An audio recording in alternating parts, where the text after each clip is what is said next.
देश में कोरोना महामारी पर काबू पाने के लिए तेजी से कोविड वैक्सीन का उत्पादन और टीकाकरण करने पर जोर दिया जा रहा है। देश में अभी 2 कोरोना वैक्सीन कोविशील्ड और कोवैक्सीन से लोगों का टीकाकरण किया जा रहा है। कोरोना वैक्सीन को लेकर कई तरह के प्रयोग अभी जारी हैं।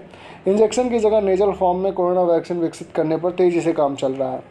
बीते दिनों अपने राष्ट्र के नाम संबोधन में प्रधानमंत्री मोदी ने भी नेजल वैक्सीन का जिक्र किया था।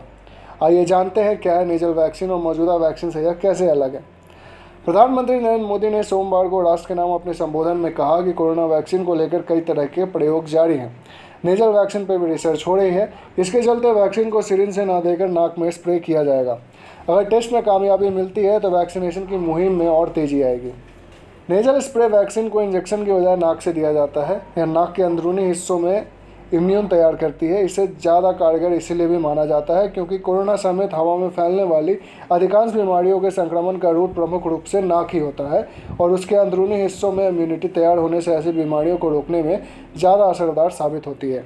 नेजल वैक्सीन के फ़ायदे ये हैं कि इससे इंजेक्शन से छुटकारा मिल सकता है। नाक के अंदरूनी हिस्सों में इम्यून सिस्टम तैयार होने से सांस और संक्रमित होने का खतरा घटेगा। इंजेक्शन से छुटकारा होने के कारण हेल्थ वर्कर्स को ट्रेनिंग की ज़रूरत नहीं होगी। बच्चों को टीकाकरण करना आसान होएगा। उत्पादन आसान होने से इसे दुनिया भर में डिमांड के अनुरूप उत्पादन और सप्लाई संभव रहेगा। हैदराबाद स्थित भारत बायोटेक कंपनी की नाक से दिए जाने वाले टीके की पहले चरण की परीक्षण की मंजूरी drug controller general of India के विशेषज्ञ समिति ने दे दी है। अभी पहले चरण के तहत यह परीक्षण होगा। इसके परिणाम समिति को मिलने और समीक्षा के बाद ही अगले चरण की परीक्षण की अनुमति दी जा सकेगी। कंपनी के अनुसार देश के 4 राज्यों में इस वैक्सीन पर परीक्षण किया जाएगा।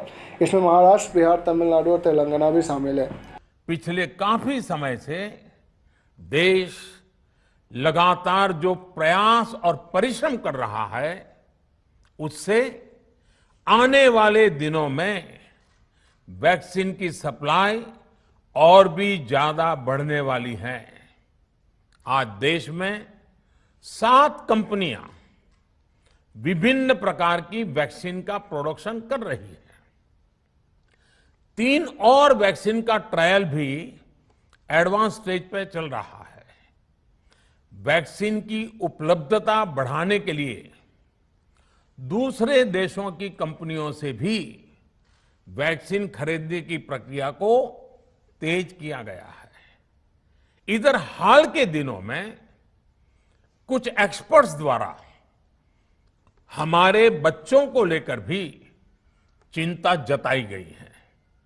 इस दिशा में भी 2 वैक्सीन का ट्रायल तेजी से चल रहा है। इसके अलावा अभी देश में एक नेजल वैक्सीन पर भी रिसर्च जारी है। इसे सिरिंज से न देकर नाक में स्प्रे किया जाएगा।